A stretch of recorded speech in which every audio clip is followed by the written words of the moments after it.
Hi there, folks. Welcome back to Rich Reviews. And the latest of the films that didn't get a wide release in theaters, that didn't make much money, or found its way on to the internet. The latest of these films is a film called Lucky, and this comes from Shudder. And I'm trying to review more Shudder films, and maybe I'll get to come to appreciate this Shudder filmography. And this is written by Bray Grant, who happens to star in this film, and this happened to win an award at 2020 South by Southwest. And this is the second feature film, and I think American debut of this director. So here's the deal, folks. If you ever had the conversation with people about what films everyone else likes except for you, this for me would be that one film, because everyone seems to be raving about Lucky.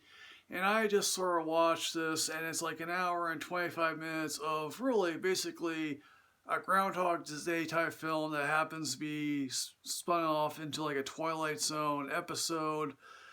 And so here's the basic premise. So this one, played by Bray Grant, who happens to be a self-help author. I don't really know. We see her at a book signing.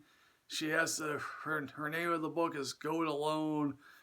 And our agent is sort of like, oh yeah, we'll call you back again if the publisher wants to help you get more books done. And it's like, yes, Go Alone seems like a really dumb title for a book. But hey, look, I'm not a publisher. I'm not an agent. So I can't really tell you what sells in the market these days. But her agent is like, yeah, you could be easily making, average YA fiction for all I care. And you could easily be making money that way. But clearly that's not you. We want to do second wave feminism for all I care.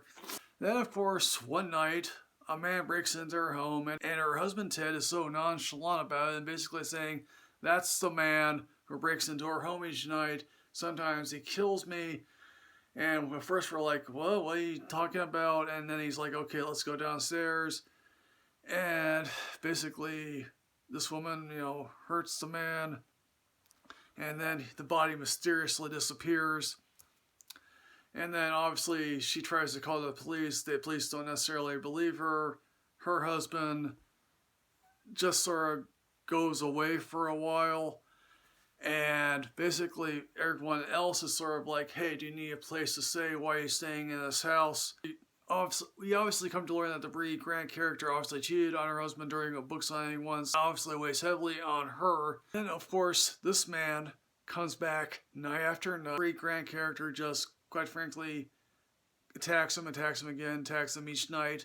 Obviously there's blood on the floor, and sometimes she gets bloody herself. We obviously see her go to the hardware store. Again, the police are not helpful. The police are idiots. Most of the time in horror films or in other types of films, the police are just basically idiots because they don't know what they're doing.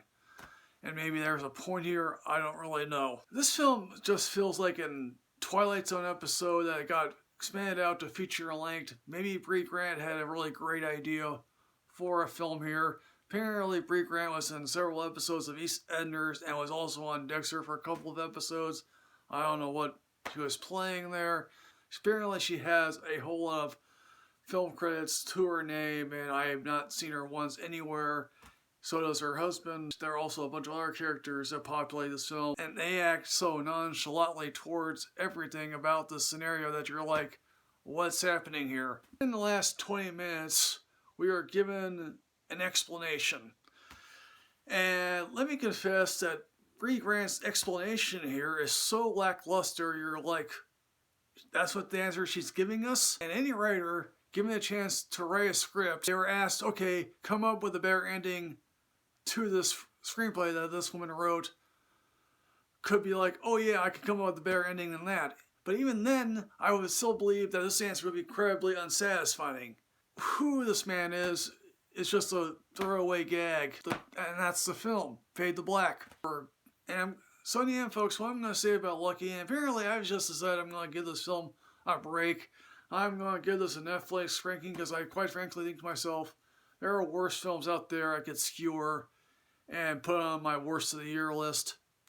So folks, Lucky, have you seen this? What do you think? Please put everything in the comment box here below here, folks. Once you're here at Shudder Film. As always, folks, like, comment, subscribe, and enrich yourself with knowledge. I'm at Michael Rich at RichReviews2 on Twitter. I'll see you next time, folks. Yes, hooray.